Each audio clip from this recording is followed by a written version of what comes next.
গত সরকার কি জামায়াতের পক্ষে ছিল? এটা কে না জানে?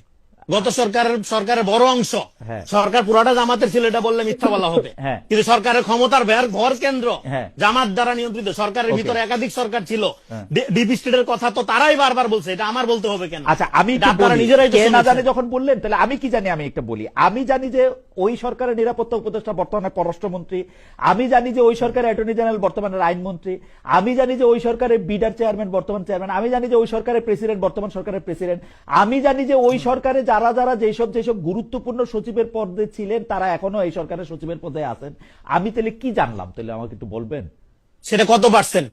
সেটা 20% এর বেশি। প্রেসিডেন্ট, পররাষ্ট্রমন্ত্রী, আইনমন্ত্রী বাদ দিলে তো পার্সেন্টেজ না। ধরেন আমার শরীরটা 68 কেজি, মাথাটা 2 কেজি, কিন্তু মাথার তো একটা আলাদা জামাতের অর্গানাইজেশনাল ক্যাপাসিটি তো চিন্তা করতে হবে ইন কম্পেয়ার টু বিএনপি।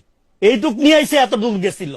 কতটুকু আপনি আবার comparison কারা করতেছেন। ছিল জামাতের লোক? আমি জামাতের লোক তো দেখি না। আমি তো ইউনূস জামাতের সাহেবের লোক দিকে- একটা- আমি আমার কাছে জীবনে এরকম কোন উদাহরণ নাই ডক্টর মোহাম্মদ ইউনূস 1.5 ঘন্টা দাঁড়ায় থাকা এই সরকারের প্রধানমন্ত্রীর লগে দেখা করে গেছে ঈদের দিন। আগের সরকারের প্রধানমন্ত্রী এই সরকারের আমি লগে 1.5 আপনাকে ঘন্টা বলি, দাঁড়ায় থাকা বাংলাদেশে দেখা গেছে এরকম কোন উদাহরণ নাই। আপনার প্রশ্নটা আমি বুঝতে পারছি।